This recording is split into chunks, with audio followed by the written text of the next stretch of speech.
The 20th century is replete with accounts of genocide orchestrated by several countries. However, the Armenian Genocide orchestrated by the Turks remains the most hotly debated genocide of the 20th century. History reports tell us that between 1915 and 1970, about 1 million Armenians were killed by the Ottoman Empire under the guise of World War I. This mass murder was carried out through death marches and forced Islamization of the Christian Armenians. While many, including the victims, regard this act as genocide, others, including the Turkish government and its Western allies, continue to deny the act.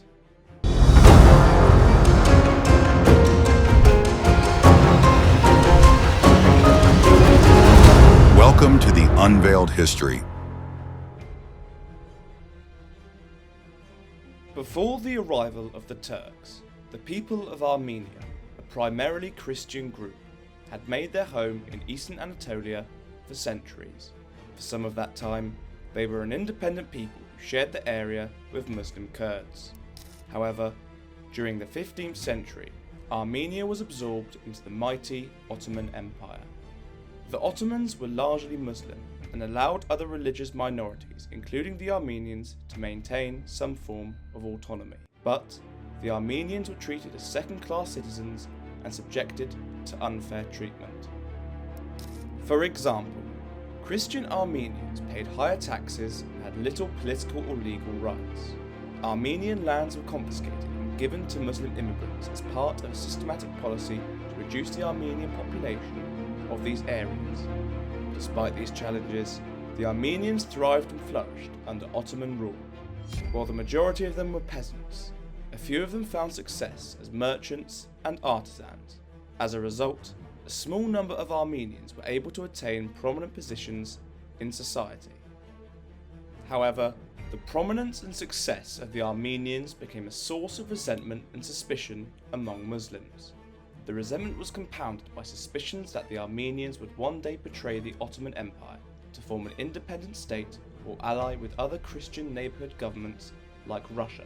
The suspicions arose when young Armenian activists from Russia began to agitate for an independent state.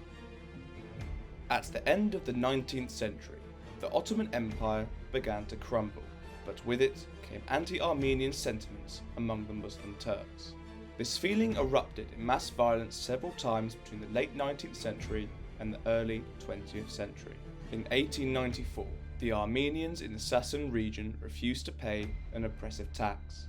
In response, Ottoman troops and Kurdish tribesmen killed thousands of Armenians in the region. A similar massacre occurred in the fall of 1895 during an Armenian demonstration in Istanbul. In response to the demonstration, Turkish military officials, soldiers, and ordinary men sacked Armenian villages and cities and massacred their citizens. Between 1894 and 1896, hundreds of thousands of Armenians were killed in massacres, now known as the Hamidian massacres. Then came 1908, when a new government came into power. The group of reformers called themselves the Young Turks. At first, the Armenians were hopeful that they would have an equal place in the country. So, they cooperated with the new political order. However, over time, the Armenians realised that nothing had changed.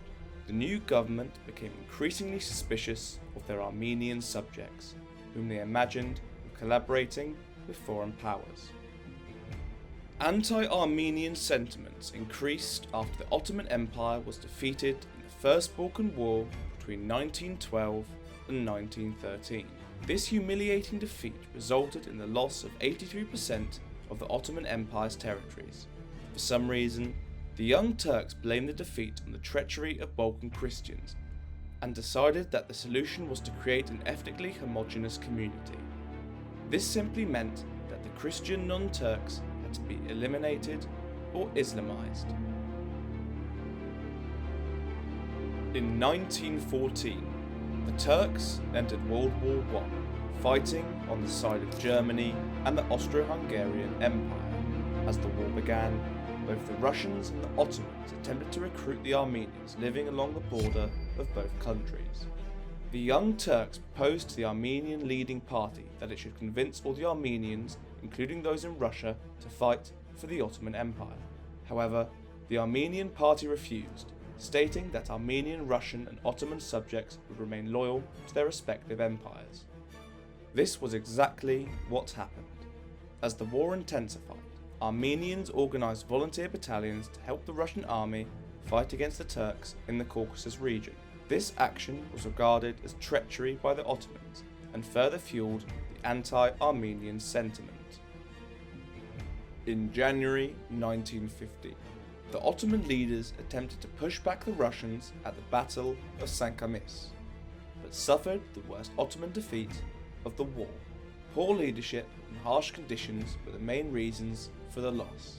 However, to conceal their failure from the public, the Ottoman leaders openly blamed their defeat on Armenians in the region and stated that they had betrayed their empire by fighting for and helping the enemy forces. This deliberate falsehood was the catalyst and justification of the Armenian Genocide. The Turks decided to use the conditions of the war to create an ethnically homogeneous community. Under the guise of the so-called Armenian treachery, Armenian soldiers and other non-Muslims in the army were demobilised and transferred into labour battalions. The disarmed Armenians were then systematically murdered by Ottoman troops. They became the first victims of the genocide. At the same time, Ottoman forces carried out mass killings in Armenian villages near the Russian border. However, Armenians began to resist. In April 1915, Armenians in Van barricaded themselves in the city's Armenian neighbourhood and fought back against Ottoman troops. It turned out to be disastrous. The Ottoman leaders used the resistance as a pretext to enforce harsher measures. On April 24, 1915, the Ottoman leaders ordered the arrest of approximately 250 Armenian intellectuals and politicians in Istanbul, including several deputies to the Ottoman Parliament, and in the months that followed, these men were executed. This ensured that anyone capable of organising resistance was eliminated. Now, after the defeat of Sarıkamış, the Ottoman government began to support Armenians from eastern Anatolia, claiming their presence was a threat to national security. In May 1915, the Ottoman Parliament passed a law formally authorising the deportation of Armenians from the region they had called home for centuries. Throughout the summer and autumn of 1915, the Armenian people were forcibly removed from their homes and sent to death marches through the Mesopotamian desert to concentration camps. They were sent without food or water. Frequently, the marchers were stripped naked and forced to walk under the scorching sun until they dropped dead. Those who stopped were shot dead. As a result of these, thousands of Armenians died on their way to the camp. Those who survived the death march were imprisoned in camps whose conditions were extremely poor, leading to the death of thousands from malnutrition and diseases. However, some Armenians were able to escape executions by converting to Islam. Young girls and women were also occasionally spared for forced labour as domestic servants, or to become wives in Muslim households, or to be used as sex slaves. While the death march was happening, the Young Turks created a special organisation which in turn organised killing squads or butcher battalions to carry out, as one officer put it, the liquidation of the Christian elements. These killing squads were made up of murderers and other ex-convicts. They carried out atrocious acts, including drowning Armenians in rivers, crucifying them, and burying others alive. In a short period of their establishment, the Turkish countryside was littered with Armenian corpses. The Ottoman forces also kidnapped children, converted them to Islam, and gave them to Turkish families. By 1917, at least 664,000 and up to 1.2 million Armenians had been massacred. Now, at the beginning of the 20th century, there were about 2.5 million people in the Ottoman Empire. However, by 1922, when the genocide was over, there were just 388,000 Armenians remaining in the Ottoman Empire. The central goal of the Young Turks was to preserve the Ottoman Empire. For some reason, the Turks believed that the Russian Empire sought to annex eastern Anatolia. So, they orchestrated the genocide to permanently eliminate any possibility that Armenians could achieve autonomy or independence in the empire's eastern provinces. According to the Ottoman records, the government aimed to reduce Armenians to no more than 5% of the local population in the sources of deportation and 10% in the destination areas. And, by the end of the war, they had achieved their goal. More than 90% of the Armenians in the Ottoman Empire were gone, and many traces of their former presence has been erased. In 1918, a prominent Ottoman leader declared that regardless of losing the war, he had succeeded at transforming Turkey to a nation-state in Anatolia.